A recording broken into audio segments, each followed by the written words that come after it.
Hi, everyone, and welcome back to another episode of the Democratic Constitution podcast. I'm really excited today to be talking with August Nimtz, and we're going to get into August's work. August, you're the author of several books that fill in important gaps in our historical knowledge of the Marxist left, and I'll name just two of them. Your 2000 book, Marx and Engels, Their Contribution to the Democratic Breakthrough, challenges the supposed incompatibility between the projects of Marx and Engels and political democracy. That's a quote. Your 2014 work, The Ballot, the Streets, or Both, introduces us to Lenin's electoral strategy, which was really the electoral strategy of social democracy, or the parties of the Second International. Lenin and the Bolsheviks, one could argue, did that strategy the best. So that's a very important contribution to that conversation. All that aside, I wanted to talk with you today about your latest book, which you co-authored with Kyle A. Edwards, The Communist and the Revolutionary Liberal in the Second American Revolution, Comparing Karl Marx and Frederick Douglass in Real Time. So, first off, thanks, August. Please introduce yourself, including how your interests in politics and history developed. Thanks, Luke. Again, it's a privilege to be interviewed by you. It's been a while. I'm thinking about my background and so on. I guess we are all, in many ways, products of the worlds in which we grew up in. And I grew up in a very political household. Both my parents were trade union activists. They were also active in the civil rights movement. Politics was always around the household. The moment in which I grew up in the McCarthy witch hunt and so on had a big impact on me, and that combined with the fight against the Jim Crow system, the fight against racial segregation in New Orleans. I was involved in that movement without knowing I was in the movement. Teachers recruited me to be a part of that, and that was the reality. That's the way big social movements operate.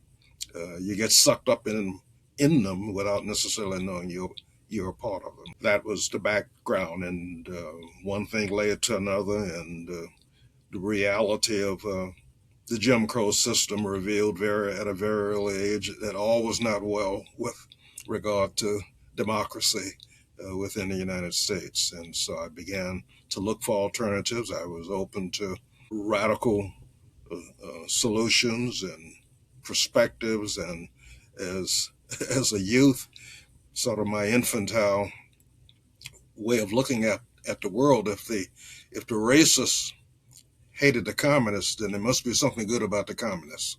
That was the youthful conclusions I drew. That was a very powerful thing you said about the Jim Crow system, obviously being such an affront to any ideas of American democracy. Was that particularly prevalent in your mind when you then got into Marx and Engels, their contribution to the democratic breakthrough, the need to talk about democracy, where that comes from? Yeah, in one way or another. The first time I tried to vote in Jim Crow New Orleans in 1964 for the presidential election, I was not allowed to vote because of my skin color. I had gone to a voter registration school, thought I had learned all of the tricks about how to fill out the registration form. I turned it into the good old boy. He looked at it. He said, why didn't you fill out these lines? I said, it didn't apply to me. He said, come back in 2 weeks and try again. That was my experience. And because I was on my way to graduate school, I didn't have time to go back. So I didn't get a chance to vote for the first time until 1972. And the first time I had a chance to vote, I was voted for a socialist, a member of the Socialist Workers' Party. So I'm very proud of the fact that I've never voted for a bourgeois politician. I tried, but they wouldn't let me. So the first time I was able to participate in the electoral process, I voted for a socialist. And one thing led to another. I was a member of the Socialist Workers' Party for about 20 years. And it was during that period where we had a educational campaign for the entire membership to go back and read Marx and Engels in their own words, rather than through the lens of Trotsky, to read Lenin in his own words, rather than through the lens of Trotsky. And it was a group effort for the entire party. So yeah, I purchased eventually the 50 volume collected works of Marx and Engels, and did a deep dive. The first book, was a product of that deep dive. The book, the Douglas Marx book, in many ways, it has its roots in the 2000 book, Marx and Engels' Contribution to the Democratic Breakthrough. The claim I'm making in that 2000 book is that no two individuals had better democratic credentials and did more for the democratic breakthrough than Marx and Engels, because of what they were doing in the workers' movement, bringing the working class into politics, into electoral politics, the mass political party. So that's the central argument of that book. I was trained as a comparativist, not as a political theorist, but as a comparativist. And so if you're going to make a claim like that, you got to make comparisons. If Marx and Engels were the best that democracy had to offer, then, I mean, the leading lights, advocates of the democratic breakthrough, then that implicitly you're making comparisons. So in that book, I devoted a chapter to a comparison of Marx and Engels on one side and Alexis de Tocqueville on the other side, because de Tocqueville, because of his reputation and so on and all of that.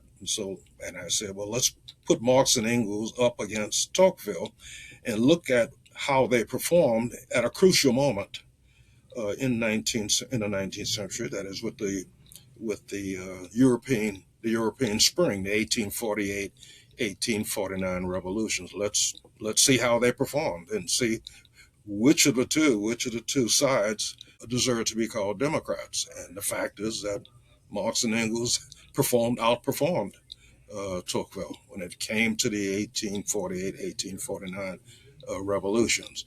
I said in making that comparison that if I get another occasion, I'll do another comparison, and that is to look at the Civil War, the U.S. Civil War, because that's the other big breakthrough for the Democrat in the 19th century. And I said that one day I'll look at John Stuart Mill, perhaps. And so, but I never got around to John Stuart Mill until almost 20 years later. And so in my 2018 book, Marxism versus Liberalism, I did 4 comparisons. The Marx and Engels on one side, Tocqueville on the other. I went back to that. Secondly, Marx on one side and John Stuart Mill on the other side with regard to the Civil War. Third, Lenin on one side and Max Weber on the other side with regard to the 1905 revolution. And lastly, Lenin on one side and Woodrow Wilson on the other with regard to the First World War. And I came up with what I think is an original method as far as I know, and I call it a comparative real-time political analysis. I think real-time analysis, that's the real test of political perspective, making decisions in the moment. In hindsight, we all can look smart. All of us look smart. The real test of political perspective is making decisions in the moment. And I call that real-time political analysis. And comparing people, looking at the same moment, the same historical moment, looking at two actors and how they're behaving, how they're performing, and so on. And again, what those moments reveal about their democratic credentials. So while I was doing that 2018 book, a former student of mine, Kyle Edwards, happened to be reading David Blight's new book on Frederick Douglass. And so Kyle came to me, kept pestering me with questions about Douglass. Well, what about Douglass? What do you think Marx would have said about Douglass and so on? So he kept asking me, and I said, "Look, I don't know. Why don't we find out? Let's do that." So it was through his questioning that I decided to do that comparison, because you could argue in comparing Marx on one side and John Stuart Mill on the other with regard to the Civil War. It's like comparing apples and oranges, because Mill never claimed to be a political activist. He was always saw himself as a thinker, and he only became a real activist to a certain degree. He ran for parliament, served in parliament for a few years, because it was the Civil War that politicized him. He became a political activist because of the Civil War. We started thinking about the comparisons and realized that uh, Douglass was a real activist. Douglass was a revolutionary. He was an activist. So doing the that kind of comparison seemed more appropriate. And the fact that they happened to be born in the same year, 1818, was nice also too, because it meant that one didn't have the advantage of age and experience and so on over the other. One of the stories you bring in is about how Douglass, Marx, and Engels, they all interacted with Chartism. And Marx and Engels, as I understand it, wanted to merge the socialist movement with the Chartist struggle for democracy, to set the abolition of private property as the final goal of the struggle for political power. So, since the Chartists are also such an interesting historical phenomena in and of themselves, I wonder if you could talk more about those interactions and what came out of them. Yes, to understand their interactions with the Chartists, you have to begin with their own political trajectory before meeting the Chartists. And by the time that Marx met the Chartists, he had already become a communist. Uh, Douglass Douglass was a liberal. He was one recruited by the liberal wing of U.S. politics, the abolitionist movement. He was a Garrisonian, but he was a committed liberal in defense of private property, all of the basic liberal pillars of liberalism. That's what he brought with him too when he met the Chartists. The Chartists themselves were all over the map politically. You had a much more moderate uh, middle class wing, and you also had a working class wing. And not surprisingly, Marx and Engels were attracted to the working class wing of the Chartist movement, whereas when Douglass meets the Chartists and so on, he's attracted more to the more liberal, moderate wing. He had been put in touch with them by Garrison, understandably, and that's who Douglass related to in U.S. politics. It was that wing of U.S. politics, moderate liberals, radical in many ways for that period in U.S. history. Douglass himself really didn't think much of the working class. He had very different views from Marx and Engels on the property question, as a good liberal in defense of private property. So yes, when they almost overlapped. That is the visit of Marx to England and Douglass's visit to England comes close to almost for a few days, but I don't think they actually were there together. So there was never really any possibility of them meeting. But it's interesting though that they encounter the Chartists at about the same time, but gravitate toward different wings of the Chartist movement. And again, it's because of Douglass's background in U.S. politics and who he related to. And in some ways, Douglass was a victim of the world in which he lived, in which the working class really had not displayed anything yet in U.S. politics that might have attracted him. It's understandable why Douglass might have not looked to have been attracted to the working class wing of the Chartist movement. And that was the wing that Marx and Engels, but Marx and Engels by that time, Marx and Engels already won to a communist perspective, and that the real effective democrats in society are the workers, the proletariat. That's the view by the time they meet.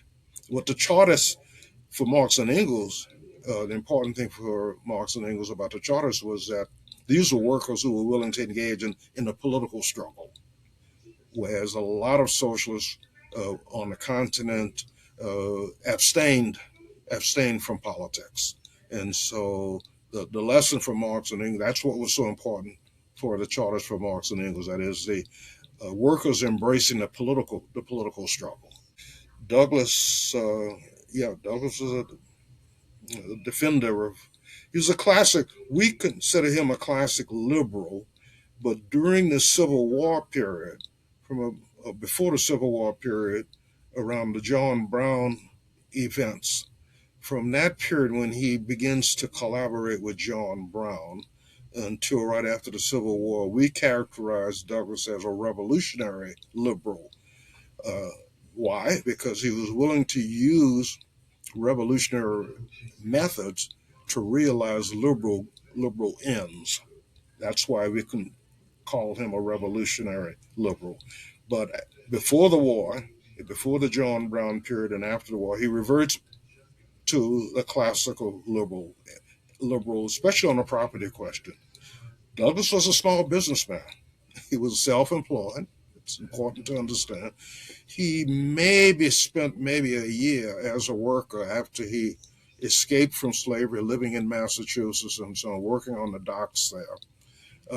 Maybe a year, but once he's on the payroll of the abolition movement, he's self-employed most of his life, and he's a property owner, and that's why he was able to vote because he was a property owner. After the war, he had property in Washington D.C. He was a landlord. One of his tenants actually sued him for being a slumlord because of the way in which he maintained or didn't maintain his property. And so it's really the property question that distinguishes in a fundamental way Marx on the one hand, Marx and Engels on the one hand, and Douglass on the other hand.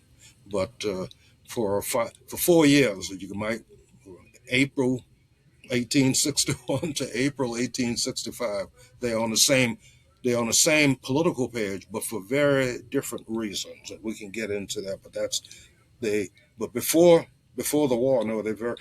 Douglass opposed when the Chartists staged a demonstration in April of 1848 in London. That was England's response to what was going on the continent. It was a weak action.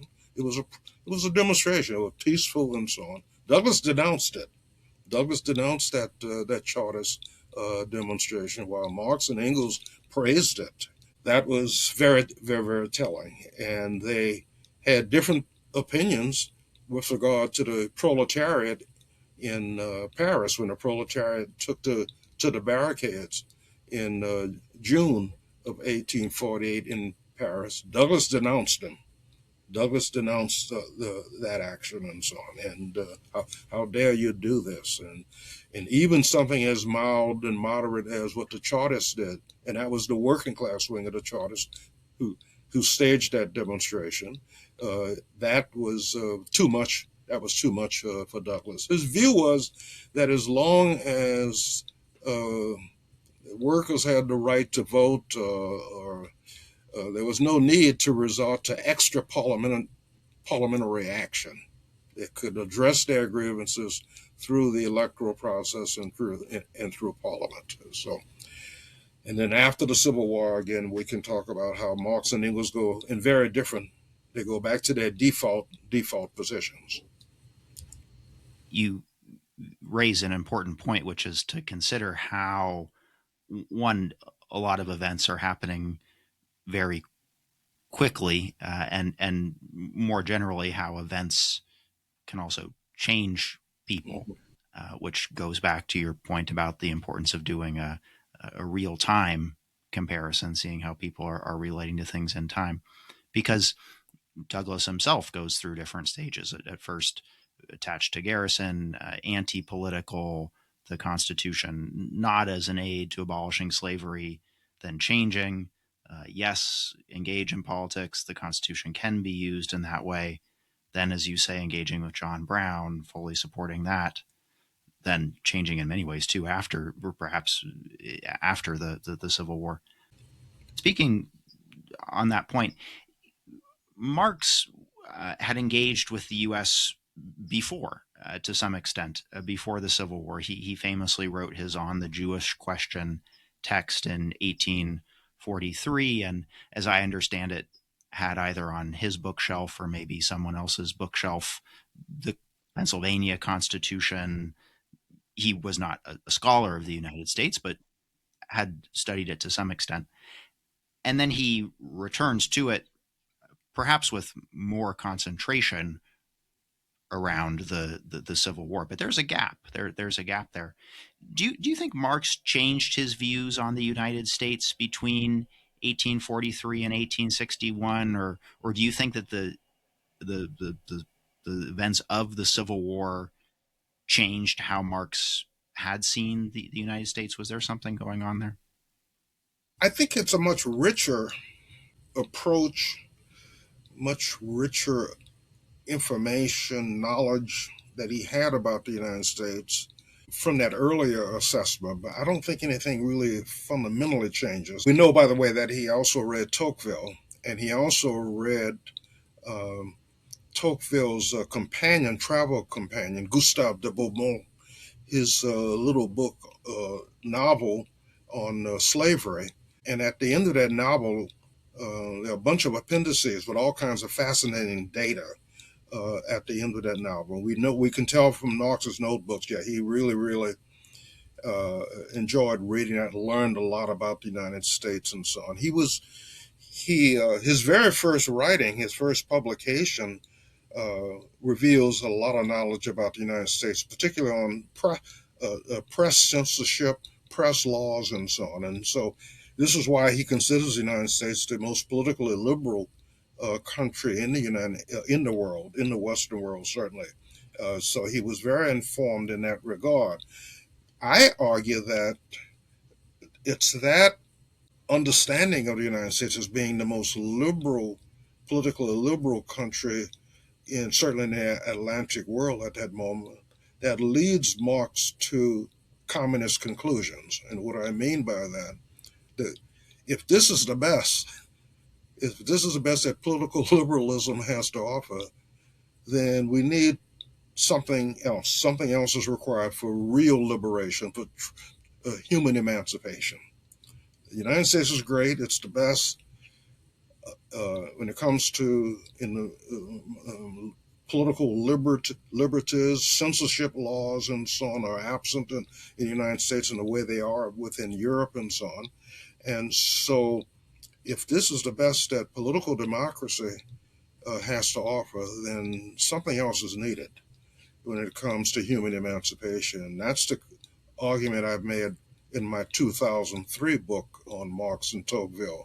That was the motivation I claim for Marx looking for more revolutionary, radical solution, leading him to communist conclusions. How do you explain what's the most politically liberal country in the Western world with all of these social inequalities?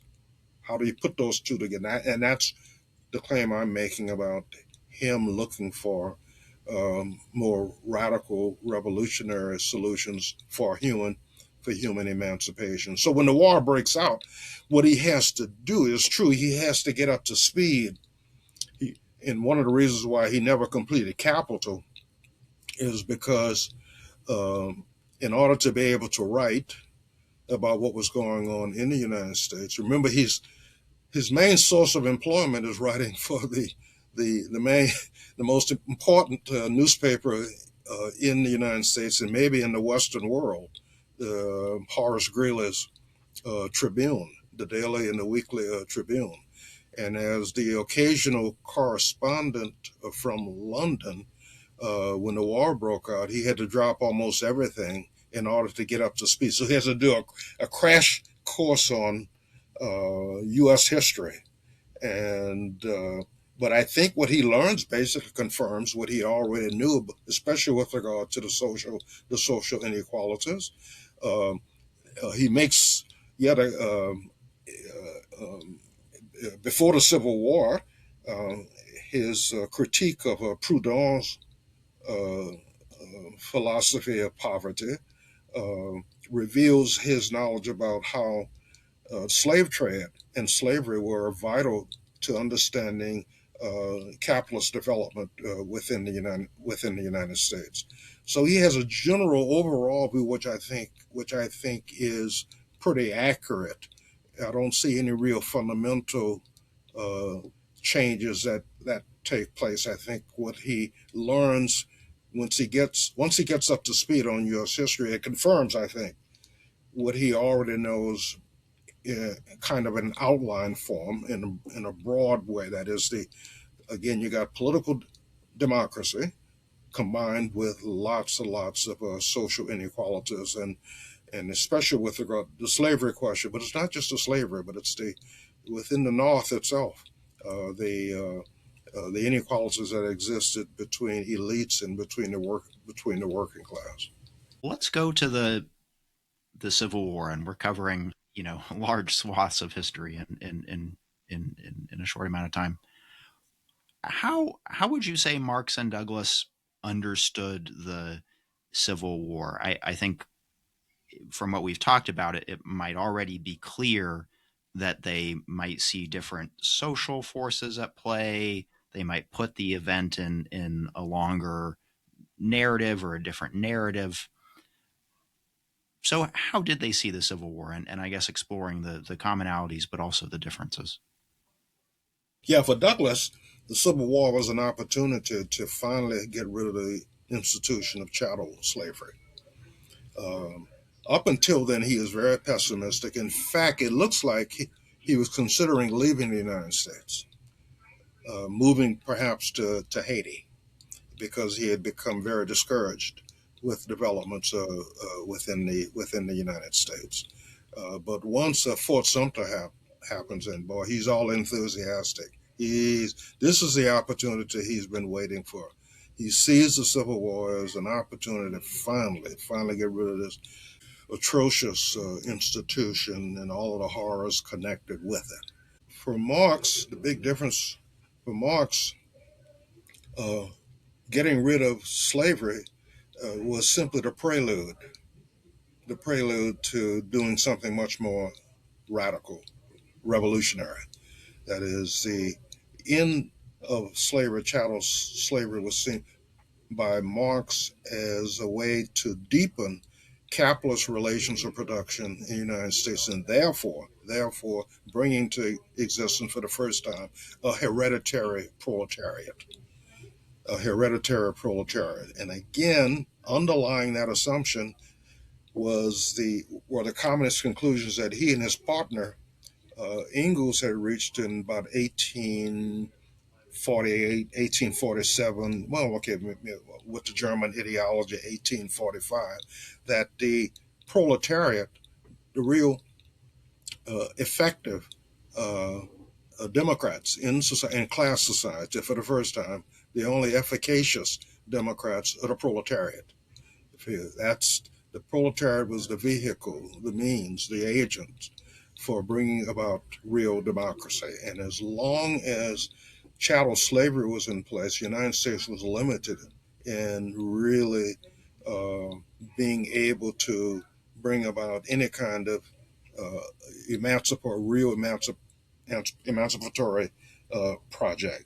So, yeah, both of them see the Civil War as profoundly important, but for different reasons.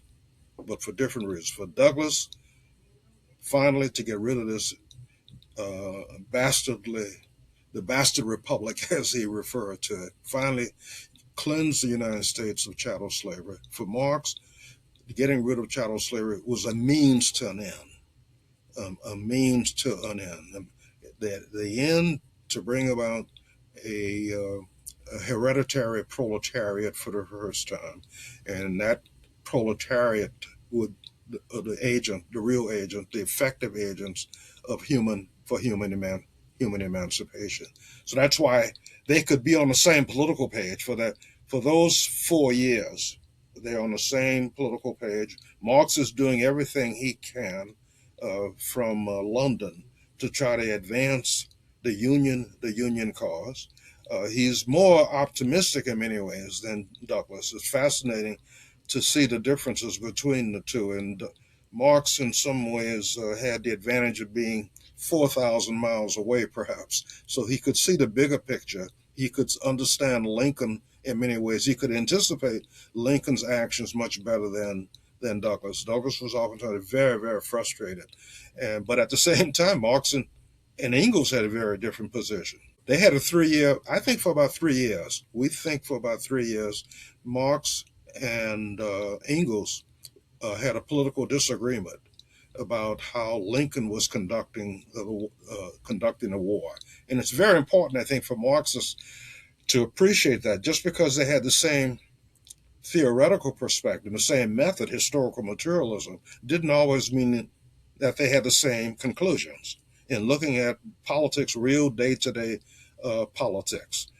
But that difference of opinion lasted for almost three years. In many ways, Douglass's pessimism about Lincoln was oftentimes complemented by Engels's pessimism also about Lincoln. Marx, in many ways, he understood Lincoln, the lawyer, and maybe we think, as some scholars have pointed out, but Marx was trained as a lawyer, as you know, and he had an appreciation of constitutional matters and so on in a way that Douglass didn't necessarily understand what Lincoln had to deal with. Marx understood what he sometimes called the humbug of bourgeois politics, all of the maneuvering, electoral politics, all of the maneuvering, all of the compromises, the constant compromises that Lincoln had to make because of the nature of bourgeois politics. It's the longest revolution that Marx and Engels ever lived through. Were there other moments that Marx and Engels and Douglass seem to converge in their thinking, or is the story mostly one of difference, convergence around the Civil War, and then sort of a, I don't know if parting of ways is the right way, but Engels and Marx go on to comment about other things. Is that a correct way to map out their interactions, or are there other moments in which they seem to come into alignment? I can't think of anything before the Civil War, anything after the Civil War. And during the Civil War, the moment of greatest convergence is the Emancipation Proclamation. They're, they're, they're, they both are all in praise of Lincoln. Lincoln and the Emancipation, that you really see the convergence. It really comes through at that moment. And what both of them write about Lincoln and the Emancipation, it's fascinating to see how close in much in sync they're in on appreciating the significance of the Emancipation Proclamation. That's I think the high watermark of their conversion. Lincoln's their reaction to Lincoln's Emancipation Proclamation. But after and there's some other moments during the war, perhaps Marx plays a very important role, we think, in staying the hand, perhaps, of Britain. The British ruling class came close to intervening in the war on behalf of the Confederacy. And there was an incident that took place called the Trent Affair. There was an incident that took place on the high seas, the Union taking over a British ship, arresting on a British ship two Confederate officials and so on. Came close to giving the ruling class in England, which supported the Confederacy for obvious reasons, because the question of cotton, and it almost gave them an excuse to intervene on behalf of the Confederacy. Marx is doing everything he can with the newspapers and so on, with the Herald Tribune, the call for cooler heads in Washington and not be provoked into giving the British ruling class an excuse, and that's when Marx he sees the importance of the working class in some of the mill towns up in Lancaster, Manchester, and elsewhere. Workers who had lost their jobs because of the embargo, they were not getting cotton anymore. But those workers who came out in support of the union, for Marx, that was really, really significant. These unemployed workers are pulling for the union, even though they've lost their jobs because of the war and so on. And that was Marx is doing everything to let Lincoln know. He knows Lincoln is reading his articles. He's writing for the newspaper that Lincoln read, so he's trying to convey that exactly to Washington, to Lincoln, and so on, letting Lincoln know about what the working class is doing in England on behalf of the Union. So Douglas finally gets on board. So there's some convergence around the Trent affair uh, between Douglas and Marx, but I think it really is the emancipation, is a high watermark, is the Emancipation Proclamation. Your book begins and ends with Martin Luther King Jr. And I was curious why it's important to bring Martin Luther King Jr. into this discussion. Yeah, I think when you're doing history books and so on, you need to try to how to engage readers for the present. What does this history book have to do with the present? And one of the realities about the present, as you are no doubt familiar with, is a tendency on the part of a lot of people, and I think it really is in the aftermath of the Obama years, a kind of pessimism that sets in. And Black Lives Matter, I think, uh, is the product of that pessimism. That is a disappointment, the assumption that something fundamentally had changed in U.S. politics with the Obama administration. And so what I do is to pick up on something that King said in the last year of his life, his epiphany, I call it, that is oftentimes it goes unmentioned. It's dismissed or almost ignored, and that is that insight that there can never be racial equality in the United States unless there is a radical redistribution of economic and political power. There can never be racial equality in the United States without a radical redistribution of economic and political power. So what we're doing is just kind of opportunistically seizing on that insight to make the case for Marx and Engels, to make the case for what Marx and Engels stood for. What that is, not just the end of the of chattel slavery, but also to do something radically different, a radical redistribution of economic and political power. Very different from what Douglas. That wasn't Douglas's program, and so yeah, we're simply just taking advantage of that most important insight on the part of King to remind readers or to let them know for the first time.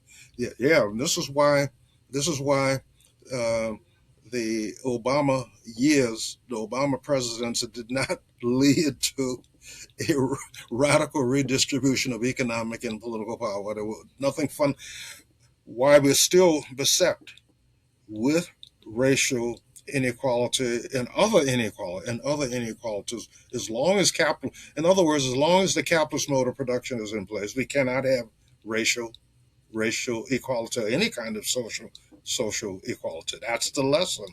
That was the argument that Marx and Engels. That's why we begin with King, we come back to King at the end, and again, uh, it's an attempt, an effort to make a case for why Marx and Engels and their position on the Civil War today, is as relevant today as it was then. In other words, a radical redistribution of economic and political power. That's why we begin with King and end with King. I want to end by bringing up this question of a democratic constitution, and you'll have to forgive me because as I'm looking at at the question I've written, I realized that I might have messed up the quote, but I think the point will come across. So again, I wanted to end with the demand for a democratic constitution, one that to draw from the 1903 Russian Social Democratic Labor Party program, because this is what I see as a democratic constitution, concentrates supreme state power in a unicameral legislature elected by universal, direct, and equal suffrage. So to defend my position, and to basically say demanding a democratic constitution, I think is something as radical and has a tradition in Marxism. I sometimes cite Engels in 1982, and this is the quote: "Marx and I for four." 1892. Yeah. You're right. You're right. Thank Yeah. you very Yeah. much. Not Yeah. 1982. Yeah. Thank you. Marx and I for 40 years repeated ad nauseum that for us the democratic republic is the only political form in which the struggle between the working class and the capitalist class can first be generalized and then culminate in the decisive victory of the proletariat. So I was reading your work, and you have that exact quote, which just in and of itself is sort of interesting. I actually rarely see that quote from Engels used. So I was pleasantly surprised to even see it used in your work. You use the same quote, and you add that for the Marx Party, overthrowing the slave power and ending slavery, and I think this is where I screwed up your quote, that the institution of the bourgeois republic in all of the United States was the prerequisite for the decisive victory of the proletariat. Perhaps I got it right. My point is that I see the bourgeois republic and the democratic republic as distinct. So basically saying, I think we have a bourgeois republic in the United States due to the constitution that we have, the undemocratic constitution, and that's not a system through which the working class could come to power. So when I hear when I hear Engels saying that Marx and I for 40 years, I hear him saying something that would still be very radical in the United States today, saying we need a constitution along the lines of the 1903 quote that I shared.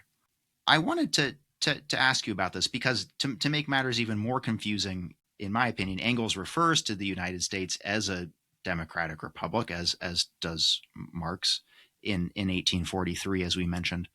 But I'm not confident that they're correct in using that term, a democratic republic, to say that this is the best that political democracy has to offer because of the particularly undemocratic nature of our Constitution. Yeah. No, my reading of of that and what you're referring to is, I think, encapsulated in the first part of the Communist Manifesto. Marx and Engels say that the advantages of a bourgeois democracy, a liberal democracy, a political democracy, is that they are weapons that can be utilized by the proletariat for its own political ascendancy. Just as the bourgeoisie used these political rights to advance its interests, those rights can be weapons, can be used as weapons by the proletariat. And so my reading of what they're saying is they see these political rights as in a very utilitarian fashion, not as an end in themselves, but as a means to an end. And if the bourgeoisie was able to use elections, not only elections, but also civil liberties to advance this interest, those are the weapons that the proletariat can also make use of. That's my reading of it. That is, they saw liberal democracy not as an end in itself, but as a means to an end. And as long as you had bourgeois property relations, you could never have real democracy as long as bourgeois property relations prevailed. But that didn't mean that you should ignore constitutional rights and so on. So from at least my reading of what they're saying is that wherever you have those kinds of rights, and if you're thinking about this country in particular, the most progressive feature, in my opinion, of the U.S. Constitution, the Bill of Rights, and the two provisions around habeas corpus and also trial by jury. There's not much else in that document. Not much, yeah, but those are extremely important weapons, weapons for the proletariat. We want to preserve them. We want to fight for them. We don't want to do anything to jeopardize those provisions, the Bill of Rights, those basic civil liberties, and so on. So my reading of them with regard to constitutions and the U.S. Constitution in particular is to see its most progressive features as weapons that can be utilized by the proletariat for its own advancement. Marx had no, yeah, I think one of his most pregnant comments with regard to this topic that you just raised during the Civil War, the Emancipation Proclamation. Remember his comment about Lincoln? He said Lincoln tore up. He tore up by issuing the Emancipation Proclamation. Lincoln tore up the old Constitution. He applauded Lincoln. He tore up the old Constitution. He had no, so Marx had no illusions, it seems to me, about the old Constitution.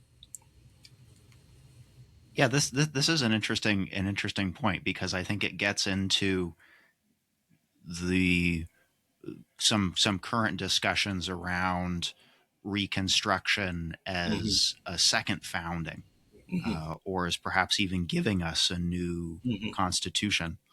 Because I that was a striking quote from Marx to read in your book, and I found myself thinking, Marx, it changed the Constitution in some ways, but we still have the Senate, the Supreme Court worked to roll back all those things.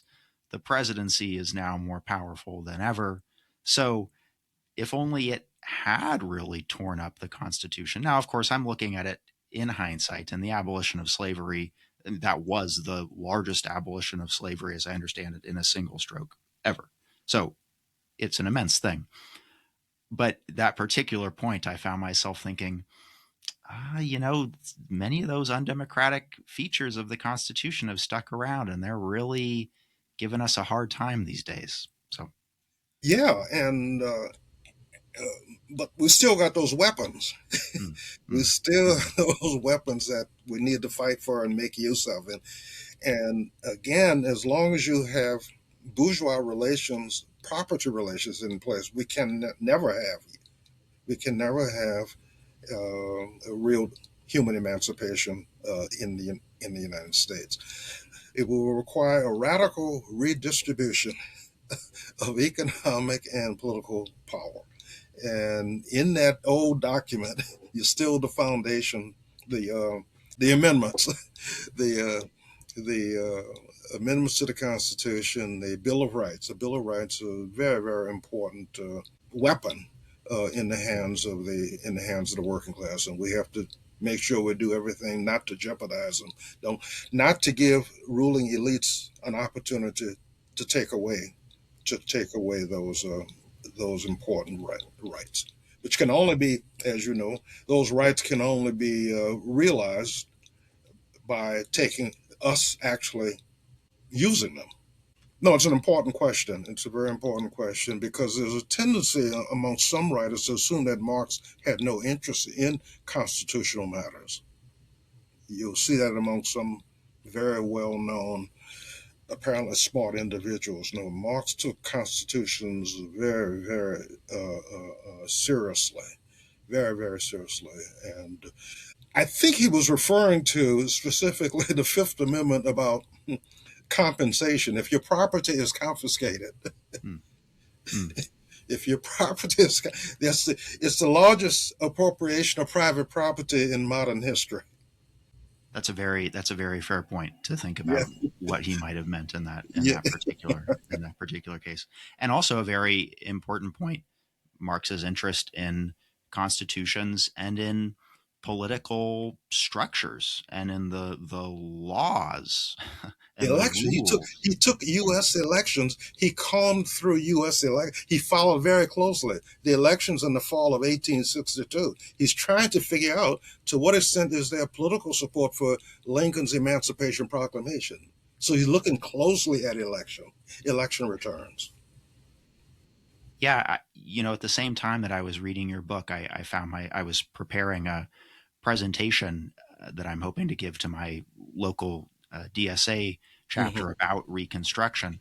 And Hmm. I realized that peppering the presentation with some quotes by Marx uh, could really, I don't want to say help people take Reconstruction seriously, because Hmm. it's not as if people are so dismissive of the Constitution, excuse me, of Reconstruction. Hmm. They're not, and they Hmm. shouldn't be. But it's as if to say, hey, yeah, Marx was interested in these constitutional struggles and what the two parties were doing, and Hmm. what Congress was doing versus the Hmm. president. You know, that that mattered. Politics mattered in the Sure, most general sure, sense. sure. Yeah. Uh, but he also understood too. There's a term that he and Engels coined and used during the 1848 revolutions, and that was parliamentary cretinism. The mistaken belief that what takes place inside the parliamentary arena is the end all and be all of politics. Nope, it's what takes place outside, and that's the lesson of the Civil War. You remember the Civil War? There were no constitutional solutions to ending slavery. Nothing in the Constitution made that possible. How was slavery ended? On the battlefield. On the battlefield. That's the lesson. It was. That's what it was. It could not be solved. There was no election. There was no Supreme Court decision. We tried that in 1857 with Dred Scott. Tried a presidential election in 1860. The slave owners walked away from the presidential election. Lincoln tried to compensate. He tried to buy the slaves from the slave owners at a certain moment. The Fifth Amendment said we'll compensate you for your slaves. There was no there was no constitutional solution. Well, August, I really appreciate you coming on and talking with us. And I know we didn't get into your 2014 book, The Ballot, The Streets Are Both, but I do have to say that book taught me a lot of history, and I continually think about it when engaging with other people in this discussion of how should socialists relate to elections. Is there a socialist way of thinking about parliamentary struggle, so on and so forth? Your work, especially in that book, has been really really important. So Thank you. thank you for your work, and thank you for having this conversation. And perhaps there's another comparative project coming up. Yes, I have another book. I'll let you know about it. Please do, please do. All right. Yeah. Okay. Thanks, Lou.